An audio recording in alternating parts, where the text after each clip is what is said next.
Hey there, friends. Today I'm going to share a quick recap of my time at the 79th Annual Sturgis Motorcycle Rally in 2019, right after this. Hello, and welcome to Book's World at Channel Bookie Doo. Here I'll cover an array of content from DIYs, discussions, pro-life tips, editorials, you name it. In order to stay abreast of all new content as I post it, hit that subscribe button. Then hit the little bell icon to get a notification as I post. And if you find this video helpful, please like, share, comment, and subscribe. So it's 2019 and me and a buddy embark on a first-time journey to Sturgis Motorcycle Rally in South Dakota. We've never been there before, but we're on our way. Thanks to a three-way collaboration between Progressive Insurance Company, Indian Motorcycles, and the City of Sturgis Events and Rally Department, we were able to scratch another motorcycle to do off our motorcycle to-do list. We landed in Rapid City, South Dakota, then went straight to our rent-a-car. Of course, we beelined it straight to Deadwood for our one-night stay at the Marriott while our Airbnb was being prepared. But let me tell you about this view.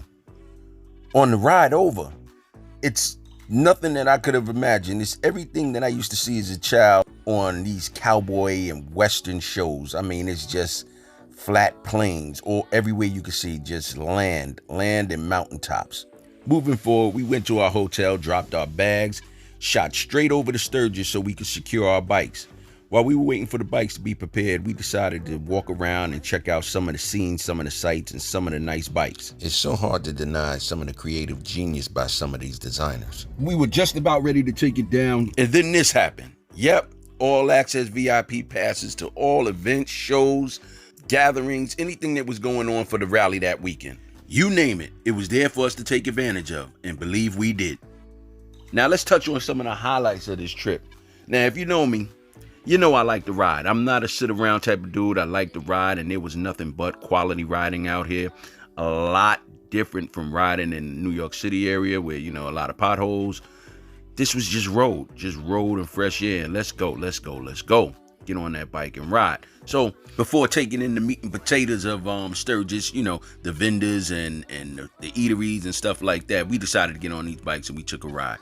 And then we popped down into Sturgis, where we hit the strip, grabbed the bite, and got the network with a bunch of fellow bikers that were there early. Hold up now, check out this monster right here. If you know anything about bikes, this is the Boss 685 horsepower V8 engine.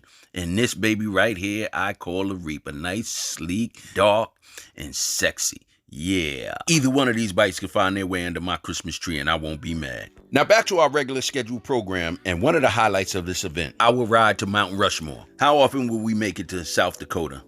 For either one of us, not that often. So we had to take advantage of the time that we were there, take a nice little ride out to Mount Rushmore. From where we were staying, it took us 45 minutes, if I remember correctly. We got there and it was really a sight to see, man. You know, you see it on TV, you see it in publication, you know, but you never actually see it in person. And to come here and just see and admire the artwork and the time putting and chiseling out this mountain was something to really make you appreciate the team and the labor it took to give us this.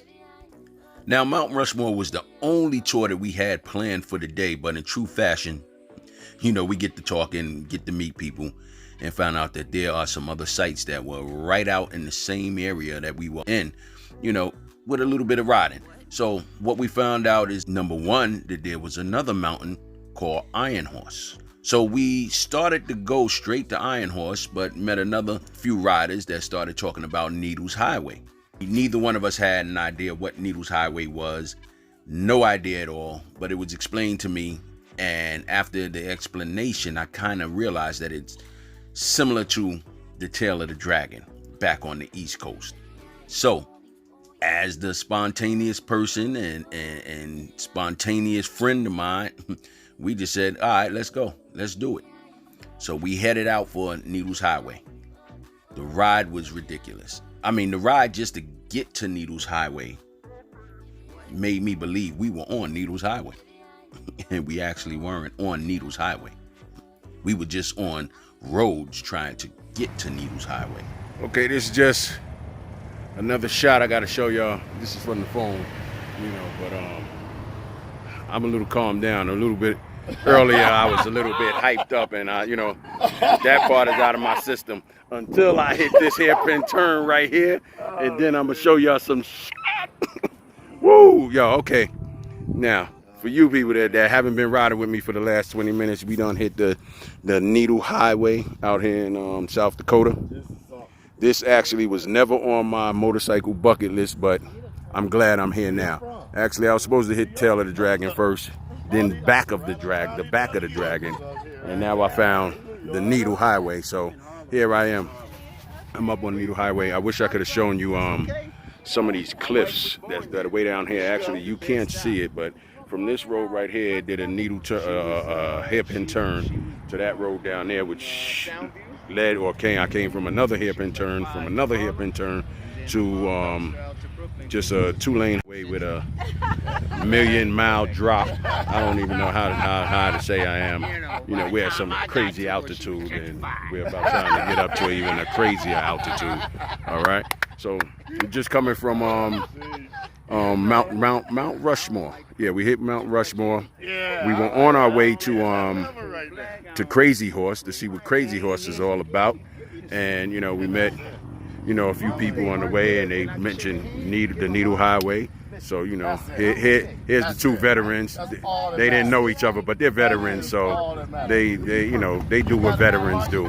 They just talk and meet, you know, sort of like what motorcyclists do. so we all have something in common right now. Nevertheless, as the caption told you, we really wasn't at Needles Highway. We thought it was, but it wasn't. So we're going to skip the boredom. We're going to jump straight to where we got to Needles Highway, and here we go. Now, oh, did you see it? Did you see it? Did you see the reason they call this place Needles Highway? Okay, hold on. Yep, there it is. Take it all in. Take it all in. That's it. This is the reason this highway is called Needle Highway. This is the eye of the needle. Yeah, that little spot right there, the eye of the needle. Giving name to this highway, Needle Highway. See, for me, this is actually amazing. This makes me wonder, at what point did someone come up upon this big stone and say, hey, we got to go through here? And yes, that is an actual picture of a bus going through the eye of the needle. Check this out. We just came through the eye of the needle. I have video footage, but it's on my GoPro. But I don't know. Y'all can see way over there's a long list of cars waiting to get through that needle. Going through the mountain, they made a small little hole. One car can get through at a time. And we came through that. Yeah. This is hot, y'all. This is hot. This is called Needle Highway, all right? Again, Tail of the Dragon was my first pick to get to. I didn't get there yet. The Back of the Dragon was gonna be my second hit. Needle Highway, I knew nothing about, but way out there. And it's nothing but S-turns, snake turns, hairpin turns.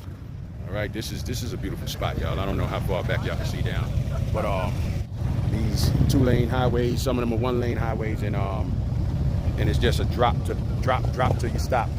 You know what I mean? It's so high up in these mountains, it's crazy. All right, definitely one of the trips that we have to take as a club, or just a group of people that want to ride. I know some of y'all are not made for this, some of y'all are. Let's do it. So I'm gonna do a hyper jump and take you to the next highlight of our day. The time we spent at Crazy Horse Memorial in the Black Hills of South Dakota. Man, was this place a sight to see. And we learned so much. I never even knew this place existed, but oh my goodness. If we had missed this, I would be so upset to find out about it after returning home to the East Coast. The story behind this mountain, along with the sheer size of the mountain, is enough to have you in awe. Listen, let's compare this to Mount Rushmore. George Washington's whole sculpture is 60 feet in height. The head alone on Crazy Horse is 90 feet in height. When this mountain is finished, it's most likely going to be the largest sculpture in the world. Now, I could go on and on and on and on and on about this Crazy Horse Memorial. It is magnificent, and the story behind it is magnificent. But if I give you all the jewels, then there's no reason for you to go and find out about it yourself. I mean, I guess you can Google this and find out the story, but it's never going to compare to actually going out there to see it yourself. It's definitely worth the visit and the ride if you find yourself out in the Black Hills area of South Dakota. So there you have it. Our three exceptional highlights of one of our days out at Sturgis, out in South Dakota. Again, to recap, Mount Rushmore, Needles Highway, and Crazy Horse Memorial. Then we made a beeline back to Sturgis, washed up, got back on our bikes, and boogied over to the Buffalo Chip to enjoy some music, live entertainment, food, other bikers, and vendors. Thanks for watching, and check out some of my other videos as I knock off other motorcycle events on my to-do list. And as always, I want to thank you for tuning in to Book's World. And if this video has helped you in any way, please like, share, comment, and subscribe.